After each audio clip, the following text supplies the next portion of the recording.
Welcome, everybody. I'm Laura Flanders. The United Nations defines violence against women as any act of gender based violence that results in or is likely to result in physical, sexual, or mental harm or suffering to women in public or in private life. They further estimate that over a quarter of all women aged 15 to 49 who have ever been in a relationship have been subjected to some form of gender-based violence. This series of roundtables hosted with the Carter Center is calling for a new global treaty to curb this sort of violence. Each session is featuring a different theme, and in this one, we are focusing on the climate crisis. Environmental disaster, resource wars, and dislocation have catastrophic effects for everyone, but specific impacts on women and girls, consequences that are often overlooked even as they lie right there before us in plain sight. Consider just one report released recently by Oxfam looking at the Horn of Africa.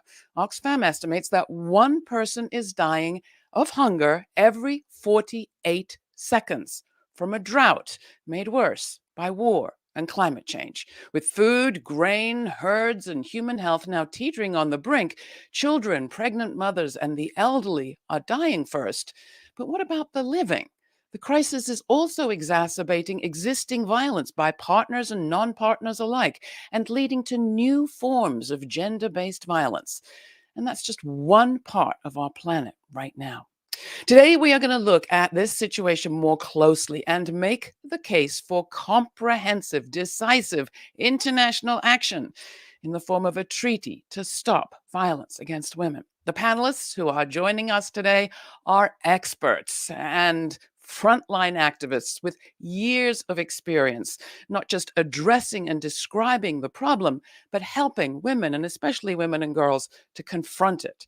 Simi Kamal has close to 4 decades working at the intersections of climate change, environment, water justice, food sovereignty, and women's empowerment in Pakistan. She served on the National Commission on the Status of Women there and authored the country's Gender Reform Action Plan.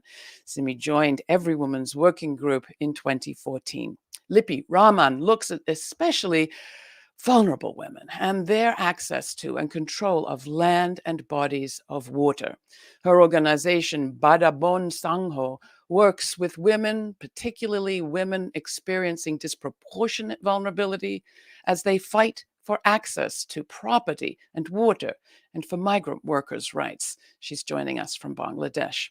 Amanda Arroyo Cabezas works at the intersection of climate justice and women's empowerment too. She works especially with a focus on empowerment through entrepreneurship. She's worked with the United Nations and other social and environmental organizations in topics such as gender, diversity, human rights, public policy, youth, and climate change. She is the program manager of Nosotras Women Connecting, a global community of women building a new way to do business and lead. And I just want to thank all of you for joining us today for this critically important conversation and remind our audience that there will be an opportunity for your questions to be answered by our panelists at the end of this hour. So feel free to contribute your questions to the portal we're using today. I'd like to start because we are so often in these rooms, dislocated but talking, with having you each just tell us a little bit about where you're joining us from. And I know we've brought you from whatever else you were doing in your life and your different times of your day. What is foremost on your mind as you join us in this moment? Let's start with you, Simi Kamal.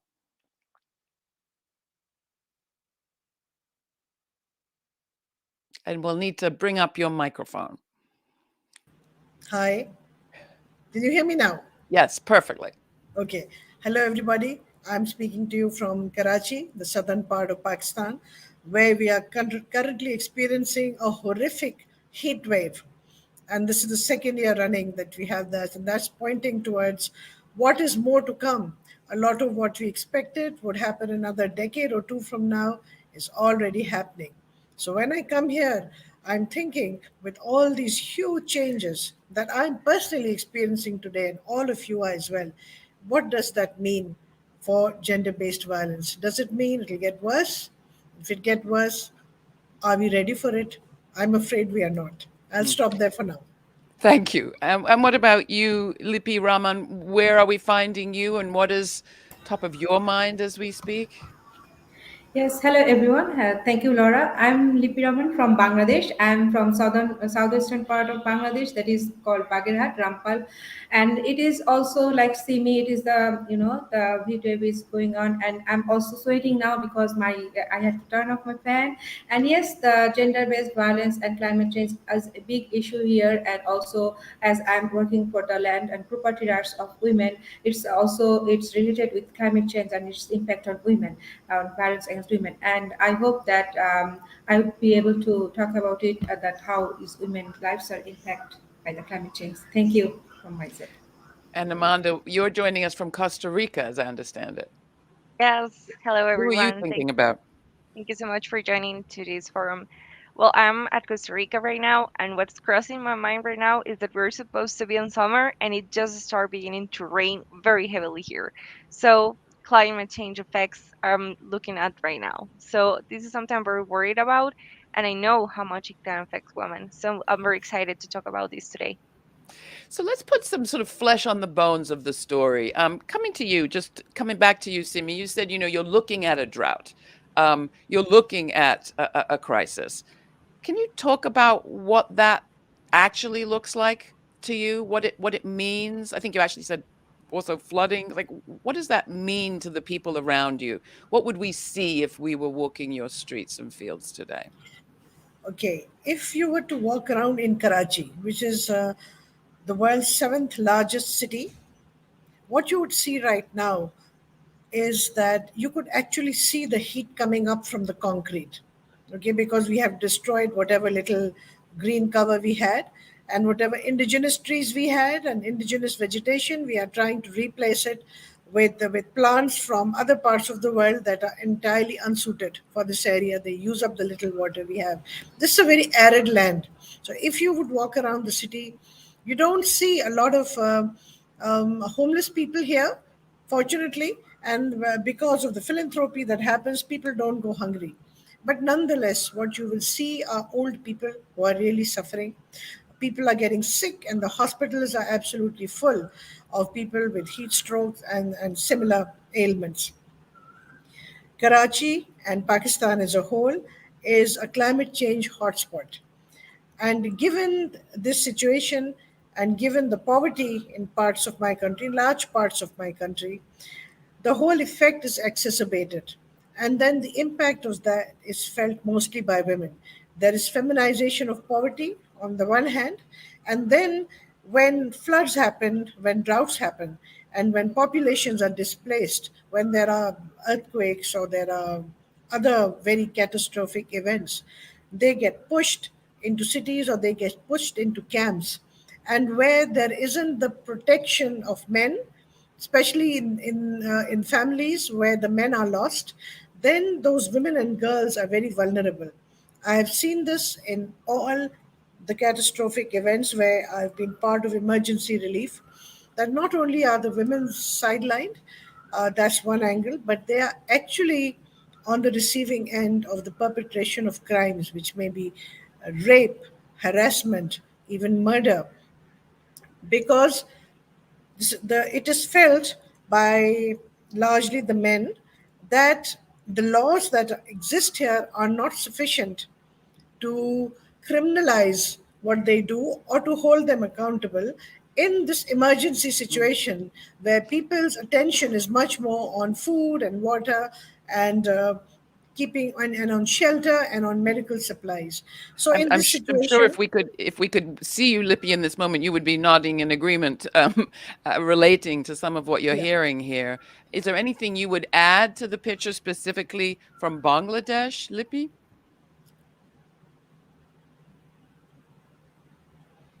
We need your Lippy, we mic on. can't hear you. You're muted. Sorry. Yes, Laura. As Simi said that yeah, the scenario has changed for the climate change, but the area from I'm actually belong to, that this place was was like very green, and it was soothing. But day by day, the also that for the climate change and for the man-made actually climate change, it's all gone now. It's becoming like a desert kind of, because we are living nearby the largest mangrove forest. But the commercialization of traditional fishing, and the public and private land investments are all are taking away the greenery. And also people are losing for the climate change, people are losing their lands, and also their traditional job. And we are already talking about the climate change and its impact. We all know, we mostly talked, and we are all more or less aware of the sea level rising, increasing of temperature, and extreme weather events such as floods, droughts, and storms, and the increased spread of diseases. But we are actually not talking that much about girls and women. Women and girls are faced different from the that what is actually happening to them for this climate change. They are facing the different forms of gender-based violence also for this climate change actually. And we know that globally 1 in 3 women are survivors of various forms of gender-based violence, and all the major part of this for the climate change, and that I'm seeing from my area actually. So whether we're Yes. talking urban areas or rural areas, we're looking at exacerbated impact of the climate crisis itself, as felt by women and girls, impunity, extra impunity for abusers, and as always, a kind of struggle even for attention to this issue. And I want to bring to you into that picture, Amanda, and specifically to talk a little bit about the particularly vulnerable women that you work with. The groups perhaps that we forget in that category of women and girls, migrants, people with disabilities, and others. Yes, of course. Well, something that we're very worried about here in Central America in general is that we are creating less of zero point 0.5 of the greenhouses emissions, but we're going to be the more affected by climate change. And why does worry? Because women are the one who's going to be more affected. Women have 14% more chances to die and being affected by natural disasters. And that in a region like Central America, like in my country, is something we very worry about. Right now, it's raining a lot here at my country, in Costa Rica, and it's going to affect in a lot of ways. The past week, we have seen families that lost their houses. We have seen women that have been displaced out of their houses, people that live very near the rivers, so they get affected very easily. And that's something that is very worried about. What we actually do is that we work with women so they can empower themselves, they can be decision making people. Because that's something that's very important to talk about. When we are talking about climate change, we need to talk about justice, first of all, so everyone can have access to the same opportunities, can live in equity.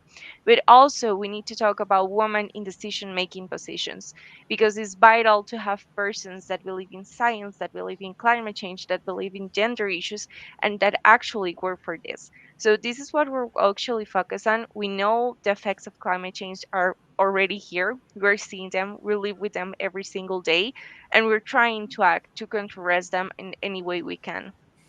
And that brings me back to Lippy again. I mean, your work is focused, in a sense, on empowerment too, in terms of access to and control over bodies of water and land. Why is that such a big issue where you are? Can you just remind us? And what does your work look like? Maybe there's a story you want to tell. Yes, you were right. That we from the beginning of my organization, that we are working to establish the women's inheritance property rights, or the property rights of and water bodies rights, because we know that if actually women are inherited, there are some laws and also some religious religions that women are getting the property, but still for the patriarchal mindset, and for not empowering them and not aware of their rights, the women are not getting their fair share. And we think that this is important to get the property rights, because if you have this, this is actually a resource for a women, and it will make them empowered, and they will have, as Amanda said, that they will have the decision making power, because she can use this land, piece of land to, she can sell it, or she can use it, and she can earn her income through this property, and it is also, her rights actually, and she could feel independent, and it could make them. That's why we are working to, mobilize women groups from the villages, and to aware them, to educate them about their land rights, about their water bodies rights, and how to keep them, in a safe way, because they don't know, because they don't have that much access to go out or to the offices, and that's how we are actually educate them about how to keep their lands, with what proper documents, and what, which office they should go. This way we are actually providing training for this 6 years, more than 6 years, and now we have 44 groups with 1423 women are the members of our groups, and they actually right now, because, yesterday we have also done that some women got their lands in their names, because this is a very difficult procedures, and it is sometimes scary. Actually, they are afraid to go to the, offices, because sometimes they are being harassed, because male, as patriarchal society, male officers sometimes do not hear them. Actually, they are not, will make them important. That's why we are actually support them, and we are supporting them with these things. That's how we are actually making them empowered, and help them to, make their decision. Simi, do you have evidence, or can you just talk to it? I mean, we know that violence against women happens at every class in every part of the world. Doesn't only happen in most vulnerable women. Happens with women in power as well. But what can you tell us about that relationship between having access to property, having access to water bodies, having access to a voice in government, perhaps a voice even in public safety design implementation, and the intersection of women's experience vis-a-vis violence, gender-based violence? Is there data on that that can help us kind of wrap our head around it? Well, I have worked in about 50 countries in different capacities, and I think that finding authentic data is still a problem. It's still a problem because a lot of the research is still done by men. Okay, and the kind of questions that are posed are not such that they bring out the horrendousness of the problem. But the studies that I have seen, including many in Pakistan, they will tell you clearly that huge proportions of women, sometimes if we talk to college girls, it could be as much as more than half of them. And different studies in Pakistan have come up with different, slightly different proportion. And the same is in India and Bangladesh and Sri Lanka and many other countries. But there is, if you take a range, depending on the kind of violence that we are addressing, you will see sometimes half, sometimes, two-thirds, sometimes three-quarters of women who will say that they have faced that kind of harassment and that kind of, attacks. What we need to understand is that toxic masculinity has just pervaded our whole discourse, Yeah. even on violence against women, so that even women who are part of that discourse, are so marginalized, because the men decide that, they're all gender experts as well, and that, they can speak on it, and because they are in leadership positions, that becomes a problem. So if I can take one more minute, I'd just like to say that institutions, whether they are justice institutions and law and order institutions, they help the perpetrators, to escape. We've just seen what has happened in the Johnny Depp case. So this is not something that is only in underdeveloped or developing countries. And then because there is a lot of pointing out of blame for the victims, and that has to be seen in the context of how women are still considered to be either property or repositories of family's honor. And there is documentation on this. If you talk to men and women in families, you can extract, and studies have extracted. I've been part of several of those studies, that how the same question is interpreted so differently by men and Mhm. women in the same family. So, really, who you talk to has a lot of impact on the kind of data that you get. And when you speak to women, you will find that many of them will be saying things like, oh, we are not consulted in decision making, or we have faced harassment from family members, or that family members, hide it. They conspire to hide the kind of rape threats or even rape or harassment or So sexual harassment that they have faced. So add the That's well climate crisis documented. to your picture, Simi. Add the climate crisis because what you alluded to earlier was there are people, and you just described a whole bunch of them who maybe didn't take gender-based violence all that seriously in the first place, and now are saying, "Well, and we can't worry about this because the waters are rising, and Absolutely. the temperatures Absolutely. are So, soaring." so So everything is exacerbated in an emergency situation. So with the climate change happening, people losing their job, you lock, and then we saw in COVID that when families were locked in, violence against women increased. And this is documented. And it increased because the guys and the husbands and the brothers who were at home in a situation where they weren't able to earn, and you know that men's image of themselves is tied so much to the fact that they can be bread earners, they take it out on the women and children. So that's a factor which I think has been documented extensively across the globe. So it should make us work and develop policies and strategies in terms of how we deal with the huge numbers of people who are going to now continue to be affected, and new groups of people are going to be affected by climate change. I don't think we are ready for that, and I don't think we have learned anything from these studies in terms of making better policies. Amanda, coming back to you, I mean, are there reliable data sources covering Latin America at least? I'm sorry, what? Are there reliable data sources, sources of reliable statistics, information, data-based reporting covering Latin America, at least related to this relationship between gender-based violence and climate change? That's actually a huge problem in our region. Costa Rica and the entire region doesn't have data. So we usually work with frameworks of global information, and that's very complicated because it's not the same in every single part of the world.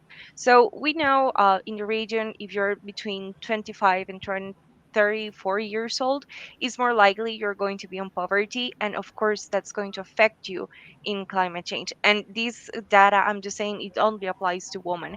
So we know little things and we start like to put them together like in a puzzle. So we start to have like a bigger picture, but we don't have data. And that's something that is really worry about because we don't know information. And just as Simi is saying, we don't have policies. And the policies that are being making are not usually doing with the data and the information that we need to. It's very complicated. We need more women in these files to work and put this information more focus on gender focus. So this is something we really worry about, and we really expect people who are in decision making positions can understand that every single decision they are making, it must be provided with data information and gender focused information.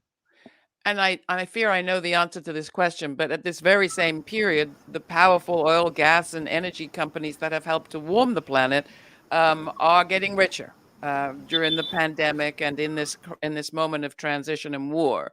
Um, Yeah. are any of them contributing anything positive to the research, analysis, documentation, or simply education around this issue? Back to you, Amanda. No, we don't have anything. We don't I have figured that was going to anything. be the Yeah. answer. And actually, that's a huge problem right now. We have this huge problem with the gas, like in globally thing, and it's again affecting more women. The bus routes are like starting to go slower. We're having a lot of buses that are going out of business because they cannot provide like the gasoline for this to function.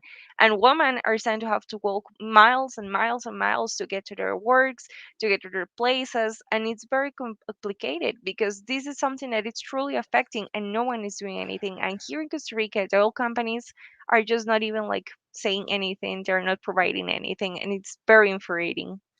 All right. So we've talked a little bit about the local. We've talked a little bit about public and private. There is a global body, international conferences have been held. We're talking the United Nations, the COP series. Um, um, what was the nature of the conversation at the most recent Conference of Parties on Climate Change in Glasgow last year, COP26, as it relates to violence against women and its relationship to climate change? I don't know if any of you were actually there, but I'm just going to ask you, was this matter addressed in that forum? Let me start with you, Lippi. Yes. Yeah. In 2000 COP 22, I actually did not take part any of those session. But in CSW, there I have taken part four of the sessions by four of the international organization, The and Conference on the there. Status of Women. Yes, and we have talked about that. We were actually given opportunity to talk about the climate change and violence against issues and what is happening at the field level. I'm from the field. I'm working at the field level, that grassroots level. I had that opportunity to talk about actually. All right, so you're allowed to talk about climate at the Women's Conference. What about women at the Climate Conference? Simi. What I want to say is that Salim ul Haq from Bangladesh is a hero of mine.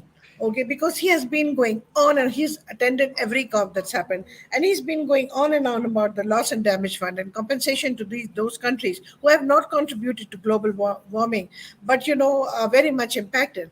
All of Africa, I think, has contributed less than 4%. But in Glasgow, they backed off. The developed countries backed off from doing this. And what we must understand is that if you want to make those global changes, those countries that have contributed and continue to contribute to global warming and in destroying Earth's environment, then they must stop what they are doing. Right now, we are saying that we have a window of just 2 or 3 years when we have to stop extracting fossil fuels, and we have to really change the way we work on that. So even on loss and damage, they couldn't agree. So connecting violence against women to climate change is we are way off.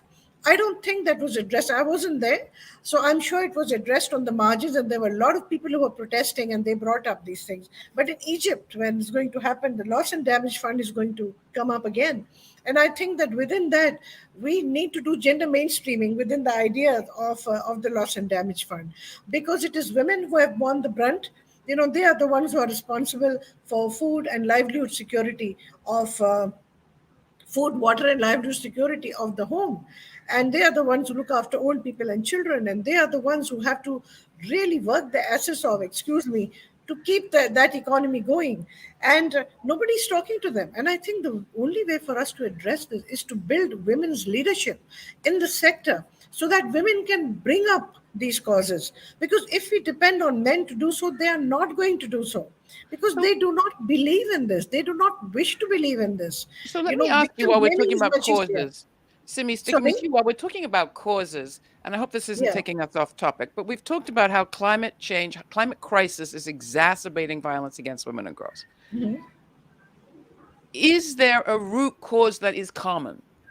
Here, when you talk to Indigenous women, they talk about the principle of dominion that came with colonialism to the United States. And they say it was this principle, this attitude of dominion over land, over property, over women, and resources, including human resources, that sort of got itself embedded so early in our society, in our culture, that we have to do a major evacuation, extraction, sort of archaeological dig to remove it. Would you agree that there's a common source perhaps to violence against women and violence against the planet? And would focusing on that be a helpful way for us to bring these issues together? Uh, should I respond to that? Simi, yes. Okay, I think there is a common cause, and that common cause lies in the way that men see themselves as the repository of power, and how society and its institutions contribute to that. So, the men who are in power then feel that they are able to act in ways that they wish, and there isn't a societal consensus on how that is to be stopped. And I think that the colonial enterprise really contributed to that, because the commonality of land ownership and societal setup was changed very drastically to private ownership, and to running and maintaining the natural base, the natural resources base, in a way that also succumb to privatization. Now, given that situation, that is going to take a long time to change those systems. Mm. And if we are to change those systems, then women have to be in leadership positions and their voices have to be heard. Because the way history is written, because it is largely written by men, we get the impression that women were always in a very subordinate position. And then when they are in a subordinate position, that other people can decide what is to be done with them. So that rewriting of history is already taking place. There are many feminists who are writing that, and they're reinterpreting uh, all of that. So the common cause, in my view, is the fact that societies have empowered and continue to empower men to Mm. behave in certain ways and to interpret data and to make policies in a way that ensures that women's subjugation continues. So I So feel that is the root cause. gender-based power might be at the root of the problem. Power and attitudes, sense of Perhaps. entitlement. Yes. Amanda, do we have the tools to reverse that process? I think the key is education, and that's something that we everyone knows. Education is the key for change. We need to work with younger people, and that's something we're actually doing at our organization. We have a program called Soy Valentía, or I am brave in English. And what we do is work with teenage girls, specifically with women, so they can understand more about like how the world works, how they can develop their leadership, how can they impact their communities, and this is what we have been doing. But just as Simi said, we know there's a huge gap between the education women are receiving and the education men have right now. So we are doing this very brave generation of women who are like educate them themselves to be very good leaders, to do huge impacts and changes.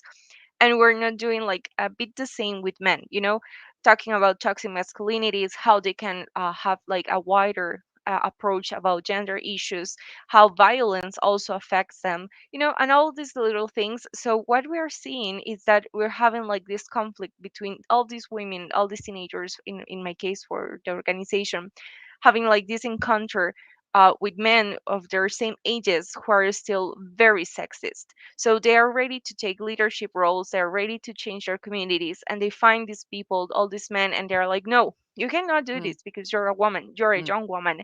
So this is something we're actually very worried about. Just as Simi said, it's important to have an education that is equal to everyone, so everyone can understand that violence is not only a topic of women, it's a topic that affects everyone.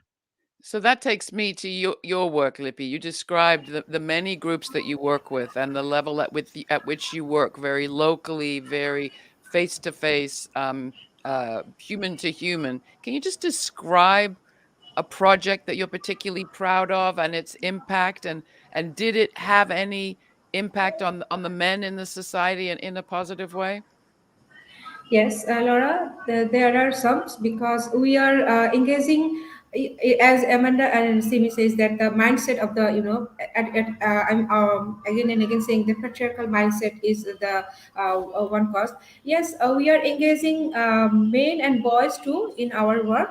We are actually having conversation with them, having regular meeting with them. And there is a project that also the land project, that women landers project, that in this project we are actually having the young youth clubs, that is with the young girls and boys who actually can talk to each other and actually to change their mindset, because we think that if we can actually work with them when they're young, they can they are learning from their family members. That's why we need to change their mindset. To also, we are engaging the school. We are going to schools here, that boys school and girls school, to talk about these issues, gender based violence. And because here are some young men, we have seen that they don't have any works, and women are going to the jobs or to the school or institutions, then that time they are being harassed by these boys or men. And that's why we are actually engaging in our work, and we have seen, So, yeah, so there are some changes. What do you say, Lippy, when you say engaging? I wish I could be a fly on the wall to hear one of those conversations. How do you do it? What do you actually talk about there at the Land Project? Yes, we are actually talking about them. Initially, when I need to actually a little bit make more extra to talk, because when we actually initially talking to them and we are sitting with them in their courtyard, that time the men actually were not agreed, or sometimes the women were not able allowed to talk to us. But slowly actually we have started talking to the local men, and we are the men. There are some clubs and there are some tea shops that men actually spend that time. We have started talking to them, and they actually realized something at that and but slowly, as we are working in for 6 years, and we have engaged some when we actually succeed to with some documentation for with the women landers, and get the land for when a husband actually sees that his wife's lands are secured, that time he is happy. Also, it is a mindset. You need to keep on going to talk to them. And I think in this case we are actually successful in that way, that because we can engage some men and boys and they can realize. And also we are talking to the officials, the land officials, and the local stakeholders. Now they are actually talking, the journalists are writing the articles, and also the officials are very their behavior changed. That's why I can say that yes, we are succeed in this union, So because do we are you working say with the 4 unions. Yes, thank you. so do Sorry. you say we want to talk about climate change, or do you say we want to talk about gender-based violence? Or do you say neither of Yeah. the above, we want to buy you tea? Because climate change and gender-based violence are very related. Because of the I have seen that for the climate change, women are actually the men are actually leaving the village for working to another place, to the urban, and the women are living behind with their children. She has now both double burden. Sometimes the husband do not come back, and also she do not have that much access to work labor force. And when she got the job, she actually being harassed in the workplace, and she is getting less wages, or minimum wages less than men. Also, they had to collect water because there is no drinking water available nearby. That's why they have to collect water far from the. And there, when they are collecting water, when they are returning, they are being harassed by the men, and sometimes uh, uh, a very big thing happened to them actually. And also, school dropout also is happening for this climate change, because they have to move place to place. And also, when there any disaster happen, they had to take shelter in the shelter house. There is no um, proper toilet, or washroom for women actually. This is, I think, yeah, it is very much related to Mm. climate change. Yes. Simi, coming to you, I mean, there is another side to the picture of women, and that's the picture of women's power and women's mutual aid networks and women's impact on their society against all of the odds. And Pakistan has certainly seen its share of powerful women. Um, Can you tell us a little bit about the degree to which you've seen change in your lifetime, and specifically at this intersection of climate change and violence against women? Is there a story you'd like to share? On my TV show, we say it's the place where the people who say it can't be done take a back seat to the people who are doing it. And we try to lift up models. We do lift up models every week of shifting power in the worlds of arts, politics, and economics. Um, is there such a story that you would like to lift up at this moment, perhaps as a Yeah, yeah, model? yes, yes, certainly, certainly. There are, especially when we think about the great arts. But I'd like to begin by saying that these stories depend so much on who's behind them and who's doing it. So the government, very conservative, ministries of water and climate change and environment, they don't even acknowledge the problem. So getting onto the tables of decision making, those are stories in themselves. So one of the stories I'd like to share is that in one of the provinces of Pakistan, Sindh, which is my province, they started work on the provincial water policy. And then in all the discussions they were having, they're just guys, not a single woman. So somebody sent me those pictures. So I called them and I said, "Where are the women?" And of course, their response always is, but there are no women in this sector. And then they say, oh, you can come in. I said, no, it's not about me. It's about all those other young women out there, all who are trained. They said, no, no, there are no women. So we started a campaign. And every week we put up the profile of one fantastic woman in any one of these sectors. And we sent it to them and say, here, this is somebody you can use. Here, this is somebody you use. That campaign now has picked up in such a way that we want to soon bring out a book of 100 women in Pakistan who are in their own fields, who are experts. They're academics, they are farmers, they are NGO women, they are in citizens groups. So that is one example I wanted to share with you. But that really started a whole dialogue on women on the decision making table and how we get them there.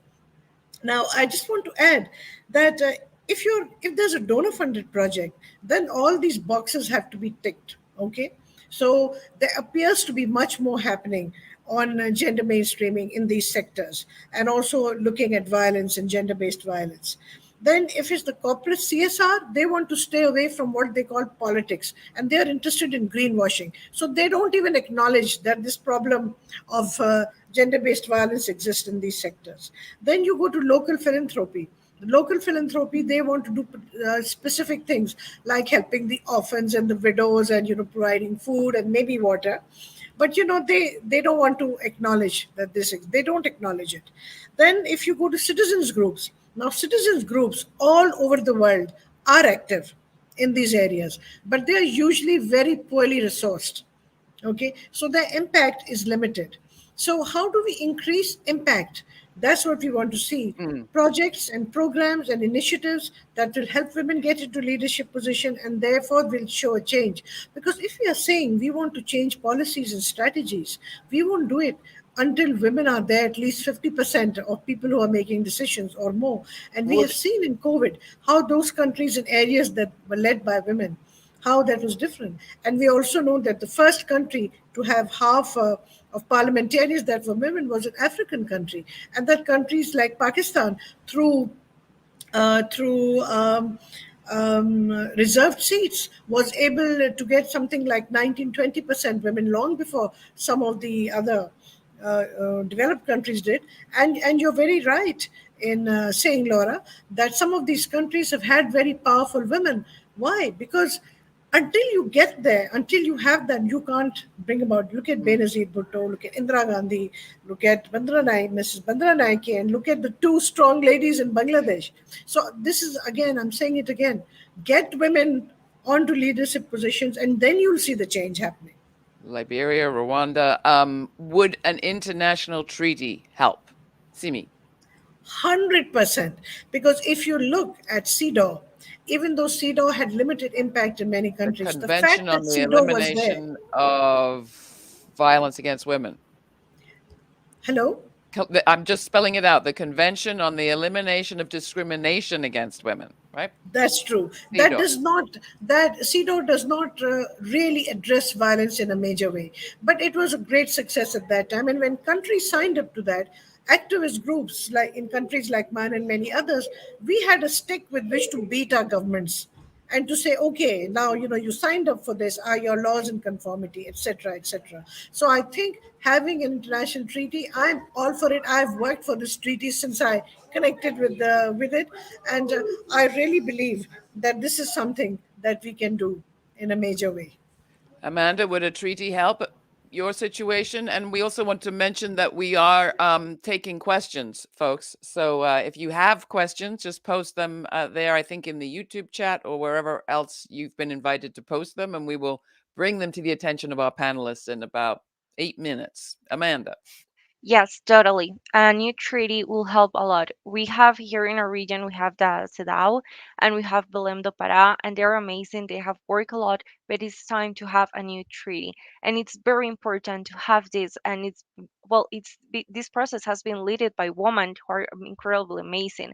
I was part of a fellowship of every woman treaty called the Thousand Voices.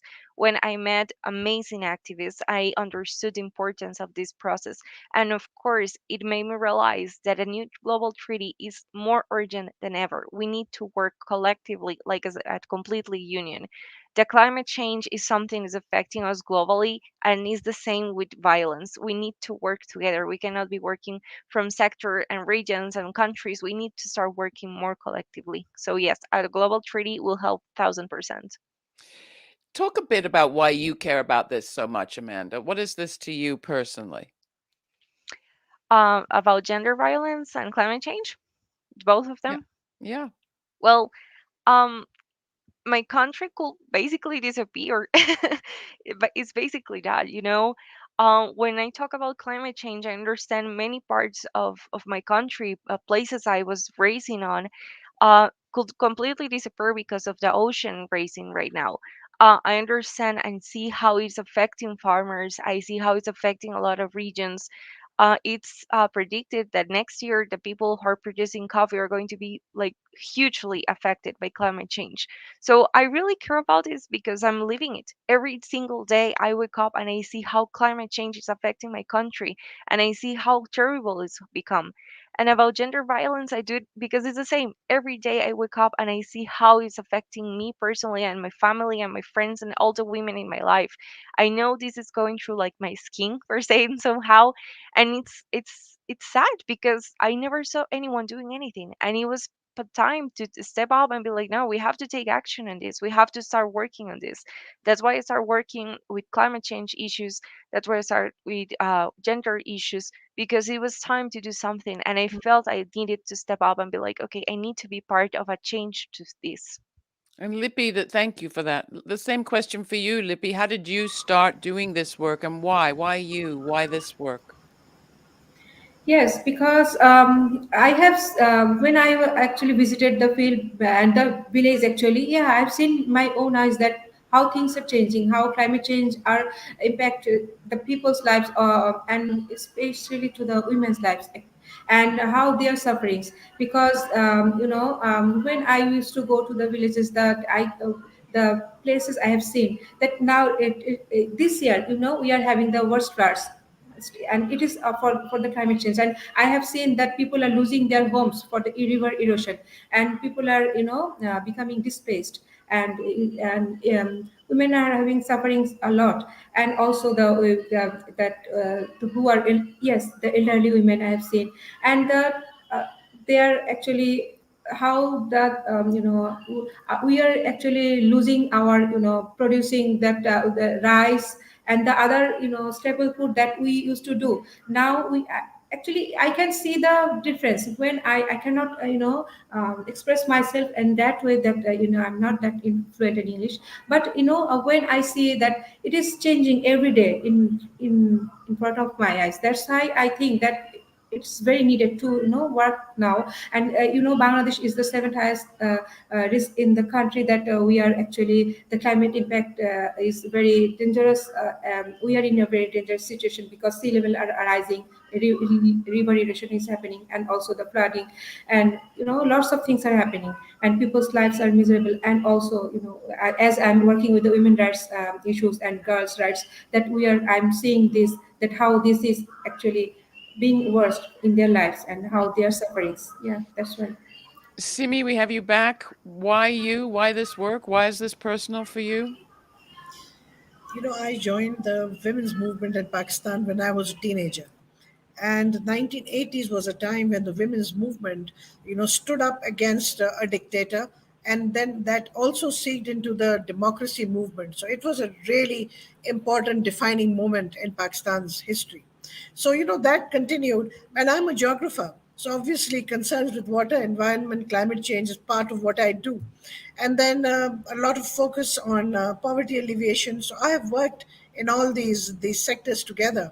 So for me, I've been part of many global movements to do with women's rights, and a regional movement, and of course, very much in Pakistan as well. So when I met up with these wonderful lawyers from Harvard on the sidelines of the UN Women's Commission meeting in New York, I think it must have been 2014.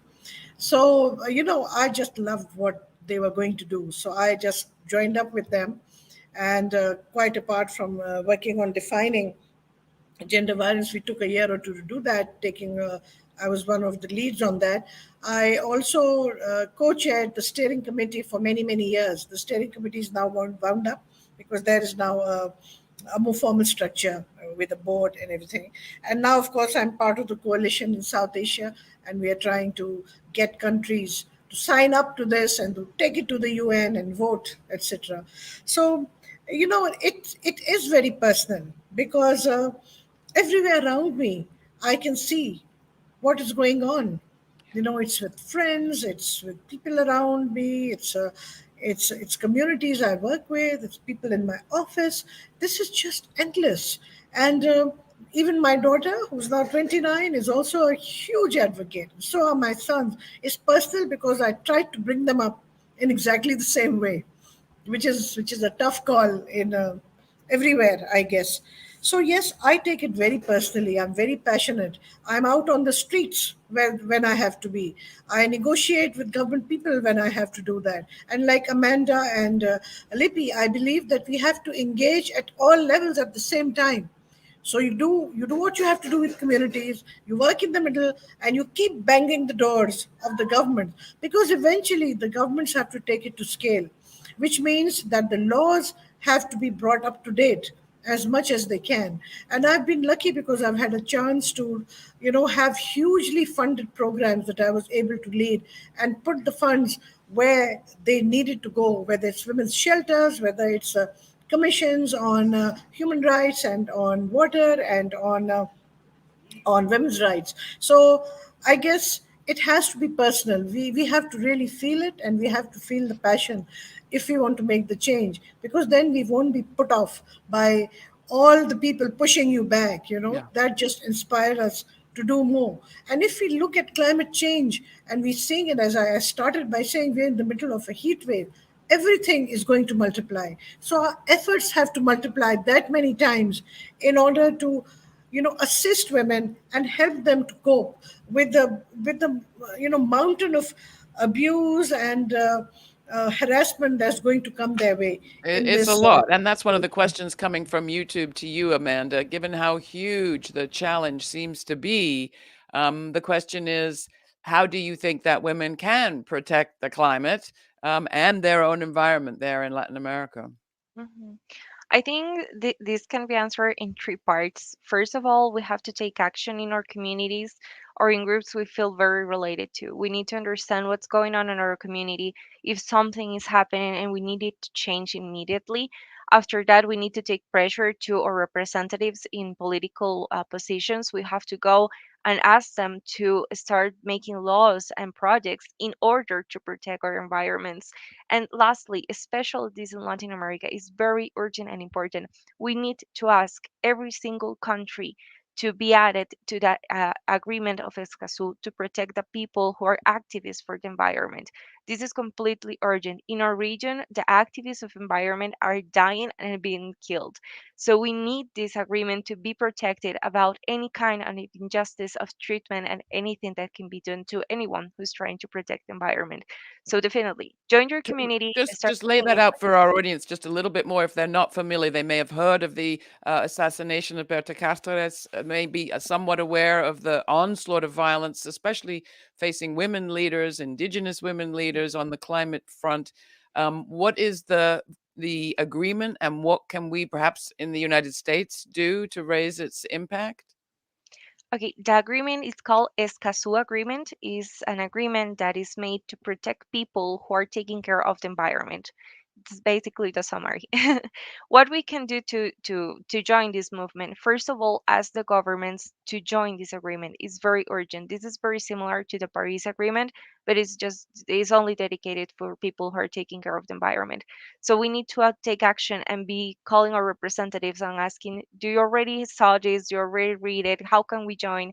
What can we do to understand this? And after that, we need to spread the word. We need to everyone to understand what's the Esquezo Agreement and why it's so important, so they can understand the importance of our countries joining to them. This agreement was actually made in Costa Rica and we're not on it yet.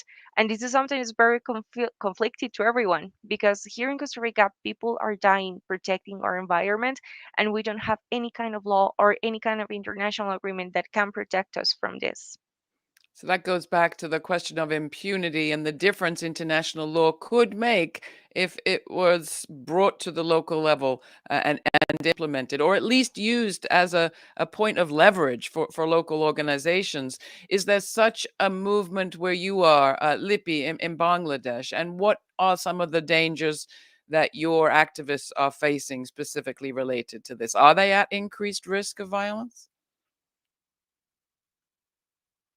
You're still you're muted. Sorry, because yeah, recently I have talked about the defenders that climate change defenders that we are working with. In they have some we have some volunteers who actually working on the that we're working from the group, and they are in the community as they are being harassed because there are some it is a conservative area, and when they are the female are out and working, and they are stopped, and there are some social pressure, there are some they are threatened, and also that parents are being uh, they are complaining to the parents that why they are they are talking in front of the people. And yes, also this rumors, and also the psychological pressure to them. And recently some of our volunteers, two of our volunteers are forced marriage because when they were working with us, their parents did not take that pressure from the society community that much. And these things are happening because social and physical or psychological pressure is going on. And yes. Well, I want to thank all of you for participating in this conversation today. And I think throw it for a last word to each of you. We've got about 4 minutes. I often ask on my program before we close, what do you think will be the story that the future tells of this moment? And you can catch my show on public television or on YouTube. We're actually global if you want it. But the answers are often very powerful. The story that the future will tell of this moment, what do you think it will be, Lippy? Laura, can you repeat it because I could not hear you well? Oh, my question was, Sorry. what do you think is the story? What will the future say about what we did right here, right now? Yeah, I think at least that we are talking, and we, as a grassroots level worker, as a grassroots level activist, that I got this opportunity to talk in this international platform. And yeah, it's a good sign because I think women leaders from grassroots level are coming up and talking and about these women rights issues and climate change. And this is, I think, if we are united, as Amanda said, that women need to come up more to talk about this. Yes, that there will be some change. So the future may say that I'm at least hopeful. we Yes. started connecting these issues and hearing from people at the grassroots. Simi, what do you think the future will tell of this moment? Okay, I think when we look back at this moment, what will really stand out is that finally, we have made the connection between women's right and this earth. Okay, and finally bringing these two strands together, I think, is key, because I believe that this century women will make the change. They are already doing so, and I think that is the defining moment, because otherwise these two were taken separately. There was a whole women's rights movement that was going in one direction, and which includes violence against women, and there was something else which was about saving the earth, about nature based solutions, about living at ease, about living within the limits of the resources of earth. I think women know how to live with limited resources. They have always done it. And if they become leaders and they have a sane policy, I think there is enough to go around for everyone. Women would take the decision of saying from tomorrow, nobody is extracting any more fossil fuels. Women would have the courage to do that if they were in positions of power. I hope they will have that courage and they will show it very soon. Some women would, especially if pressured by enough organizations. I'm hearing the importance of bringing people and planet and education and policy and passion all together. Amanda, final thought from you. What do you think will be the story the future tells of now? Well, first of all, I hope we do the right decision right now. Right now is the point we need to take decisions. So first of all, I really hope we as a globe and a humanity we can understand the importance of the decision we have to make and the actions we have to take. And after that, the only thing I can imagine is a world where we can have more women in power decisions, making decision positions, a world where we don't have to be worried about floodings and hurricanes and how people are dying from this. And overall, and this is very important, I really picture a world where women in decision making positions are completely aligned to science, human rights, and especially due to the importance of eradicating violence against women. Because it's vital. We need to do it. Just as climate change is just so urgent right now, eradicating violence against women and girls are urgent right now. So yeah, that's what I picture for a future.